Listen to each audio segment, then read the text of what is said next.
సాగునీటి సంఘాల ఎన్నికల విషయంలో టీడీపీ మాజీ ఎమ్మెల్సీ బీటెక్ రవిపై మండిపడ్డ కడప ఎంపీ అవినాష్ రెడ్డి.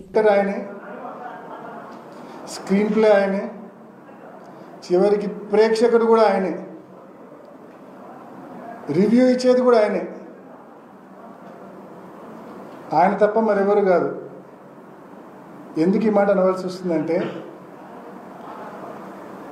ఈ సాగునీటి సంఘం ఎన్నికలు ఎంత అప్రజాస్వామ్యబద్ధంగా జరిగాయనేది గడిచిన 2-3 రోజులుగా జరుగుతున్న పరిణామాలు మీ అందరూ కూడా చూస్తూ ఉన్నారు. ఒక్కసారి మీ అందరూ కూడా గమనించండి. సహజంగా ఈ ప్రభుత్వము ఇరిగేషన్ డిపార్ట్మెంటు ఈ ఎన్నికలు కండక్ట్ చేస్తూ ఉంది. ఈ ఎన్నికల్లో ప్రధానంగా ఎవరైనా రైతు కంటెస్ట్ చేయాలి అంటే, ఈ ఎన్నికల్లో టీసీ మెంబర్గా కంటెస్ట్ చేయాలంటే ఆ రైతుకు సంబంధించిన నీటి బకాయిలు అప్ టు డేట్ కట్టి ఉండాలా, విఆర్ఓ దగ్గర నోట్ యూజ్ సర్టిఫికేట్ తీసుకొని ఉండాలనేది మ్యాండేటరీ. అవి ఉంటేనే ఆ రైతు పెట్టే నామినేషన్ వ్యాలిడ్ అవుతుంది. అవి లేకపోతే ఆ నామినేషన్ ఇన్వాలిడ్, అంటే చెల్లదు. ఇది ప్రభుత్వం పెట్టిన నిబంధన, తెలుగుదేశం ప్రభుత్వం పెట్టిన నిబంధన ఇది.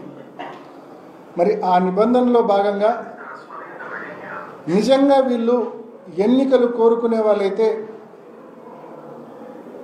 విఆర్ఓలు అందుబాటులో ఉండి ఏ రైతు పోయినా కూడా పన్ను కట్టించుకొని నోటీస్ సర్టిఫికేట్ ఇచ్చే విధంగా ఉండాలి.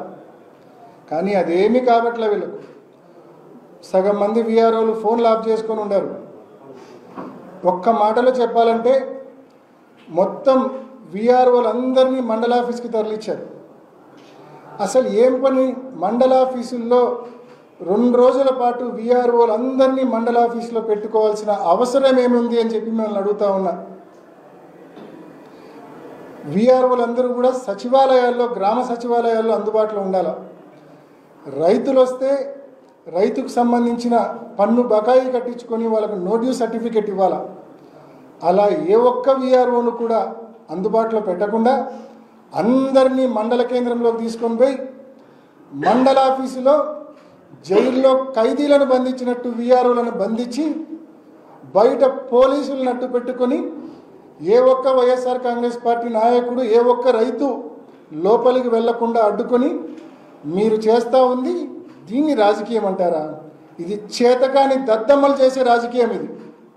ఇంకా మాట్లాడాలంటే పల్లెటూళ్ళ భాషలో చెప్తే ఫీల్ అవుతాడేమో ఆయన. నిజంగా ప్రజాస్వామ్యబద్ధంగా ఎన్నికలు కానీ జరిగి ఉంటే, రైతులు ఓటు వేసి ఉంటే, Pulivendula in charge, TDP in charge Pulivendula రైతులు సొక్కా ప్యాంటు ఇప్పి చంద్రబాబు నాయుడు మీద ప్రజల ముందు నిలబెట్టేవాళ్ళు. ప్రజాస్వామ్యబద్ధంగా ఎన్నికలు జరిగి ఉంటే. ఆ ధైర్యం లేదు వీళ్ళకు, ఆ తెగువ లేదు. మీరు గతంలో ఎన్నికలు చూసింటారు, హోరాహోరీగా తలపడేది చూసింటారు. కానీ ఈ మాదిరి క్యాండిడేట్స్ కంటెస్ట్ చేస్తే ఓడిపోతామనే భయంతో నోటీస్ సర్టిఫికేట్ కూడా క్యాండిడేట్లకు, అభ్యర్థులకు అందించకుండా ఉండే పిరికి పంద రాజకీయం ఇవాళ తెలుగుదేశం ప్రభుత్వం చేస్తూ ఉంది. చేతగాని దద్దమ్మలు ఎవరో ప్రజలు నిర్ణయిస్తారు. ఇంత నీచపు రాజకీయం, ఇంత చేతగాని రాజకీయం అవసరమా నిజంగా? దీనికి మళ్ళా ఎన్నికలని పేరు.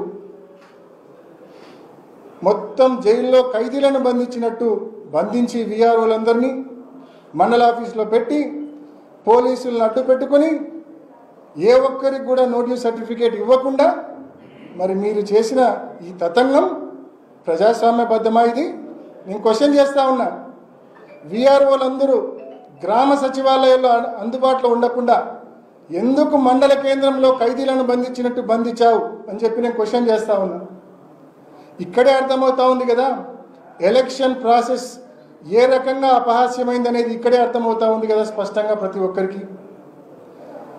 13 నిన్న ఉదయాన్నే కవరేజ్ చేయడానికి వచ్చిన మీడియా వాళ్ళని సైతం మీడియా వాళ్ళపైన కూడా దాడి చేశారు.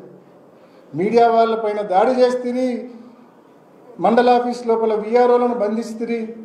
మళ్ళీ మీకు నోటీస్ సర్టిఫికేట్ రాలేదని, నోటీస్ సర్టిఫికేట్ ఎవరు రాలేదని చెప్పి మళ్ళీ అబద్ధాలు మాట్లాడతారు. సిగ్గు ఉండాలా, మాట్లాడితే కొంచెమైనా నిజాయితీ ఉండాలా, నిజం ఉండాలా.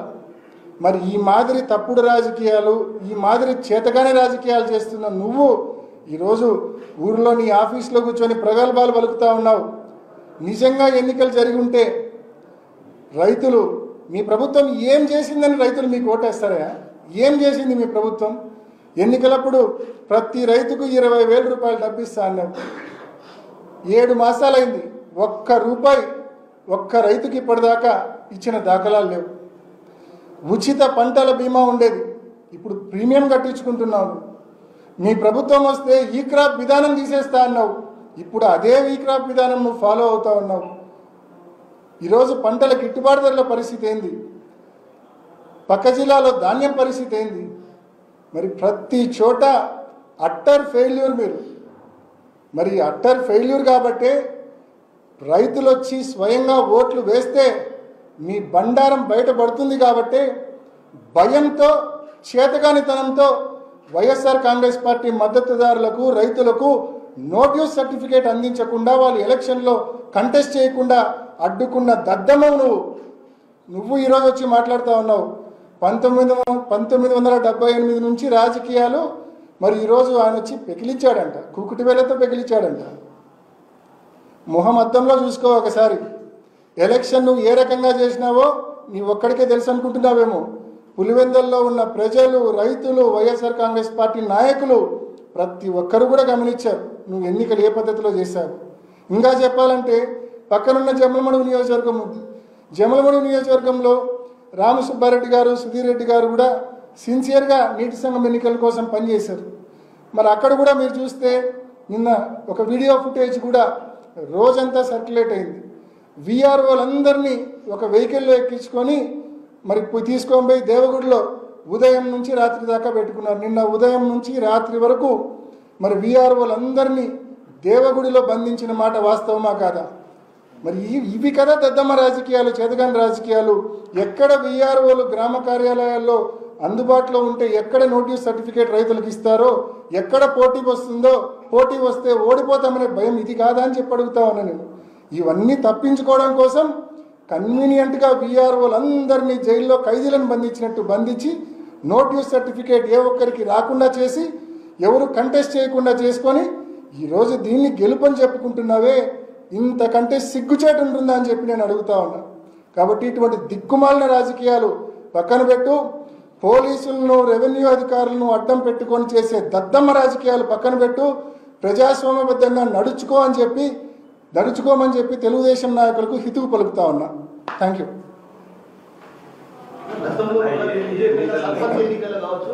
ఎంపీటీసీ ఎన్నికల్లో కావచ్చు, గతంలో కూడా మీరు పోలీసులను భయపెట్టి ఈ విధంగా అరాచకాలు చేశారని ఆయన. Very good question. 2020-21లో వైఎస్ఆర్ కాంగ్రెస్ పార్టీ అధికారంలో ఉన్నప్పుడు సర్పంచ్ ఎన్నికలు జరిగినాయి, ఎంపీటీసీ ఎన్నికలు జరిగినాయి.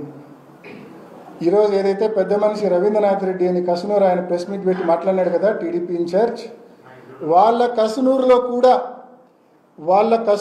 కూడా ఫ్రీ పోలింగ్ జరిగింది. వాళ్ళ అభ్యర్థి, తెలుగుదేశం అభ్యర్థి ఎవరైతే కంటెస్ట్ చేశారో వాళ్ళు వీఆర్ఓ దగ్గరకో, పంచాయత్ సెక్రటరీ దగ్గరకో పోయి నోటీస్ అడిగితే వైఎస్ఆర్ కాంగ్రెస్ పార్టీ ప్రభుత్వం అప్పట్లో నోటీస్ సర్టిఫికేట్ ఇష్యూ చేసింది. వాళ్ళు స్వేచ్ఛగా కంటెస్ట్ చేశారు, ఫ్రీ పోలింగ్ జరిగింది. 300 పైచీలకు ఓట్లతో బీటెక్ రవి గారు ఓడిపోయారు సర్పంచ్గా. వాళ్ళ అభ్యర్థి ఓడిపోవడం జరిగింది సర్పంచ్గా. అంటే స్వేచ్ఛగా ఒక్క సింహాదిపురం మండలంలోనే చెప్తా ఉన్నా, ఆయన సొంత ఊరు చెప్తా ఉన్నా నేను. ఆయన పక్కనే ఉన్న నంద్యాలంపల్లిలో పోటీ జరిగింది టీడీపీకి, వైసీపీకి. సో మండల్ హెడ్ క్వార్టర్ పెద్ద ఊరైన సింహాదిపురంలో పోటీ జరిగింది టీడీపీకి, వైసీపీకి. చౌవారిపల్లిలో పోటీ జరిగింది టీడీపీకి, వైసీపీకి. ఈ మాదిరి అనేక గ్రామాల్లో పులివెందుల నియోజకవర్గంలో పోటీ జరిగింది, క్లీన్ కంటెస్ట్ జరిగింది వైఎస్ఆర్సీపీకి, టీడీపీకి. ఆ రోజు వైఎస్ఆర్ కాంగ్రెస్ పార్టీ ప్రజాబలంతో నెగ్గింది. మాకు ప్రజాబలం మీద నమ్మకం ఉంది, ప్రజలపైన నమ్మకం ఉంది. కాబట్టి స్వేచ్ఛగా, ధైర్యంగా ఎవరు అడిగినా నోటీస్ సర్టిఫికేట్ ఇచ్చాం, ఎవడు నామినేషన్ చేసినా వ్యాలిడ్ అన్నాం. ఎవరు వచ్చి కంటెస్ట్ చేసినా గెలుస్తామని నెగ్గుతామనే నమ్మకం విశ్వాసంతో మేము రాజకీయాలు చేసినాం. ఈ మాదిరి నిలబడే అభ్యర్థులకు నో డ్యూస్ సర్టిఫికేట్ అందకుండా చేసే దద్దమ్మ రాజకీయాలు ఏ రోజు చేయలేదు, ఏ రోజు చేయబోము కూడా మేము.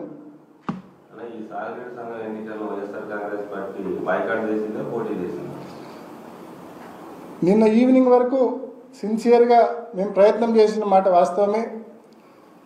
ఎక్కడే కానీ నోటీస్ సర్టిఫికేట్స్ రాకుండా వీళ్ళు ఏ రకంగా వీఆర్ఓలను ఖైదీలుగా బంధించుకొని పోలీసులను అడ్డం పెట్టుకొని మరి ఎప్పుడైతే నోటీస్ సర్టిఫికేట్స్ రాకుండా చేశారో, notice certificate is minimum criteria contest చేయడానికి. అప్పుడు పార్టీ స్టేట్ వైడ్ అన్ని జిల్లాల్లో రివ్యూ తీసుకొని పార్టీ ఈ ఎన్నికలను బాయ్కాట్ చేస్తూ వైఎస్ఆర్ కాంగ్రెస్ పార్టీ డెసిషన్ తీసుకుంది.